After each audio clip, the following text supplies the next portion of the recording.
Pushkin. Hello Against the Rules, listeners. There's a lot of news being thrown at us today, and it's affecting our lives more directly than any of us can remember. Axios is the media company that helps you get smarter, faster, with concise reporting in their newsletters, podcasts, HBO show, and now a daily news podcast. Axios Today helps you start your morning with the news that matters in just 10 minutes. When I wake up every morning, it is among the first things that I listen to, and I find that it is always directing my attention to places that profit me. Axios Today host Niala Boodhoo and a team of award-winning journalists will bring you the latest scoops from Washington and stories on everything from coronavirus to the state of the economy to systemic racism in America. You'll also get insight into other big trends shaping your world, including China's growing influence and the rise of artificial intelligence. You're about to hear today's episode of Axios Today. I hope you'll listen tomorrow and the next day and, well, you get the picture. It's like taking your seat at the smartest breakfast table in the world.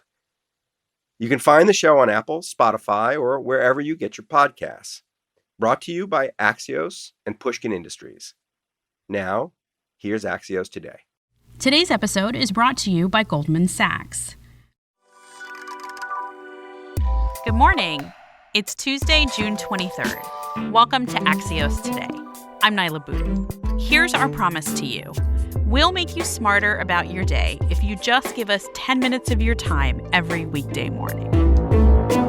We're getting started today with one big thing. That's our story you can't miss. Right now, every top 10 or bestseller list is filled with movies, TV shows, and books about fighting systemic racism. Maybe you're reading one of these books yourself. We break down why it's happening and why this matters. Also, President Trump is using the pandemic to shut out highly skilled workers from the U.S.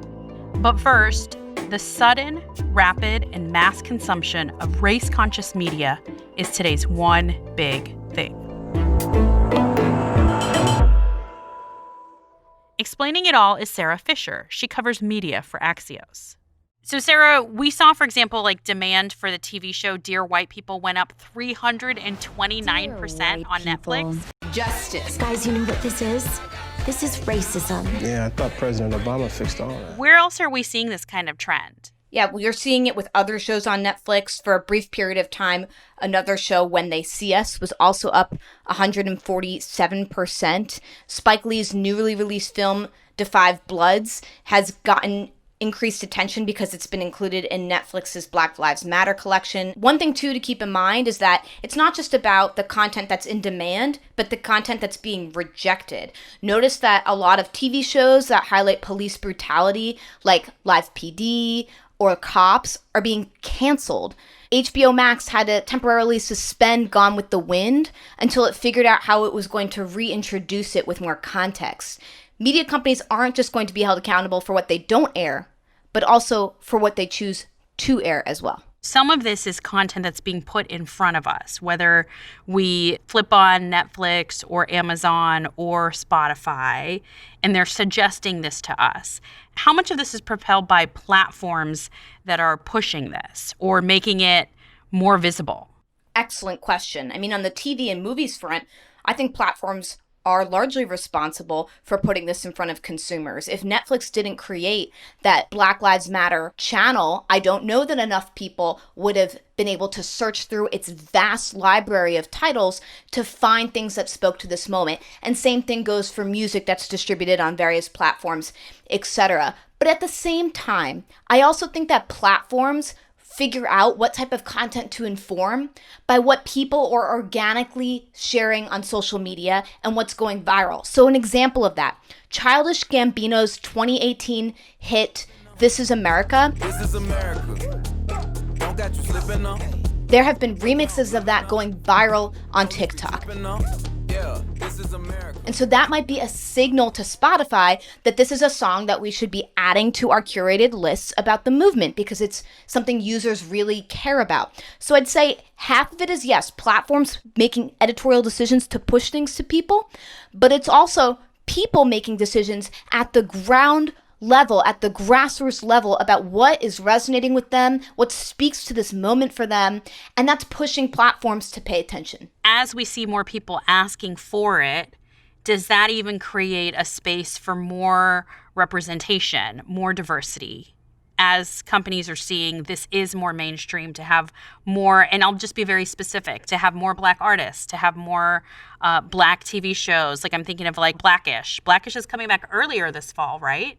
Yep, Blackish is pushed to the beginning of the fall season instead of mid-season because ABC said a show like that speaks to this moment. Yeah, I think there's a business case for it. I think that once networks and platforms recognize that consumers care about this stuff, they're going to feel a lot more empowered to put conversations about race, about police brutality up front in their programming because they know that people are going to want to consume it. Sarah, why do you think this matters? Because I'm sure there are some people who think like, this is just pop culture. This is a fleeting moment. Who cares? Americans for generations are going to rely on the media we're creating today as a way to relate to what we're going through now. And that's critical because if it isn't for those pieces of contribution to our culture through music, through books, through movies, through television, there's few other ways that we're going to be able to document it for the rest of time.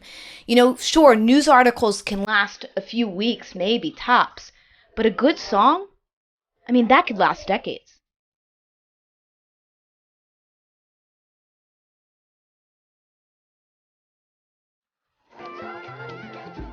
Sarah Fisher covers media for Axios. We'll be back in 15 seconds with President Trump's new visa restrictions on highly skilled workers. But first, a word from our sponsor. COVID-19 is changing markets, industries, and the global economy.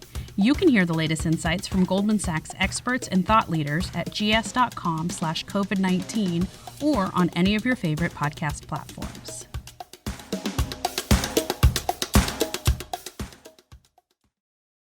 Welcome back to Axios Today. Let's catch up quick. President Trump keeps urging states to reopen and jumpstart the economy. But yesterday, he used the economic decline caused by the virus as his reason for shutting down large parts of our immigration system. I asked Axios political reporter Steph Kite to explain more about how the president is using the coronavirus to achieve his immigration agenda.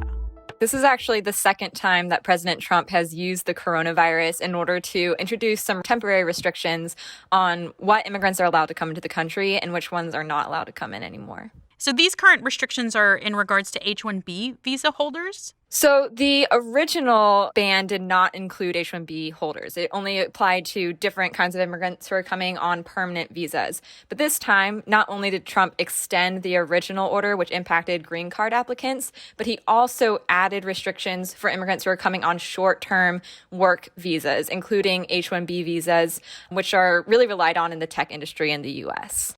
And Steph, I wanted to ask you what the tech industry's response has been to what President Trump plans to do.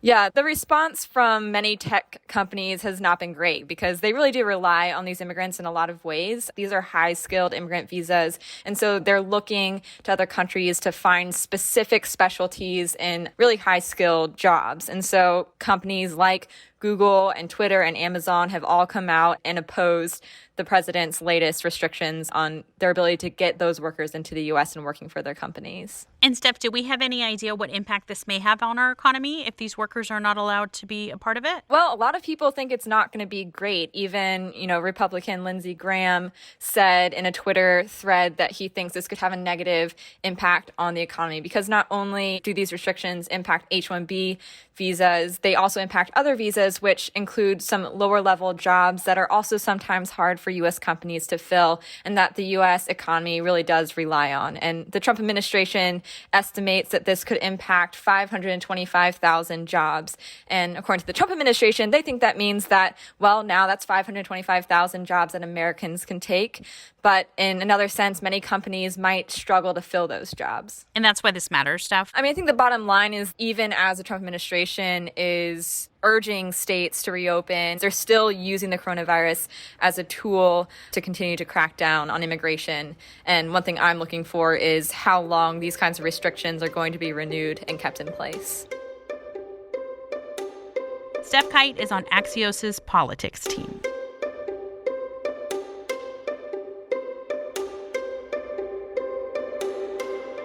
Axios Insider is our sneak peek into the Axios newsroom. One of our co-founders, Mike Allen, is with me. Good morning. Good morning, Niala. Great debut. Rave reviews. Thank you. You know, Mike, I feel like there are many of us who are anxious about what's going to happen in the fall, and you've got some really interesting data about college campuses, which, as it turns out, may end up being a bit of a laboratory for the pandemic or how the virus might spread. This is a poll by College Reaction. I talked to 854 college students, and they said, what if there's no vaccine? Are you still going to go back in person? And 2/3 of students said, yes, we are. And Niala, listen to this one. Here's the question. If there are parties like those that occurred before the virus on your campus this fall, will you attend even if there is a risk of contracting the virus? And Niala, 1/3 of students say, I'm in. Hey, Mike, have a great day. Niala, thank you, and have a great breakfast. Why it matters? Young people are more likely to take risks and will be much more exposed when they head back to college in the fall. We'll be right back after one more word from our sponsor. Goldman Sachs experts and thought leaders are sharing their insights about the trends shaping markets, industries, and the global economy. You can hear the latest insights on COVID-19's economic and market implications at gs.com/COVID-19 or on any of your favorite podcast platforms.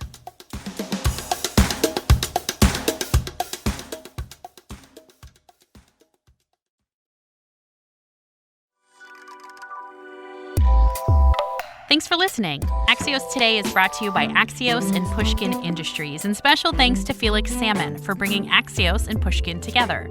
This episode was produced by Carol Alderman, Nuria Marquez Martinez, Kara Schillen, Naomi Shaven, with music from Evan Viola. Alex Sugiyara is our sound engineer. Sarah Kihilani Gu is our executive editor. And Pushkin, our executive producers are Lital Malad and Jacob Weisberg. You can write to us at podcasts@axios.com, and you can find me on Twitter @Niala Boodhoo. Don't forget to catch us tomorrow morning, but until then, tune into our afternoon show recap. I'm Niala Boodhoo. Thanks for listening, stay safe, and we'll see you back here tomorrow morning.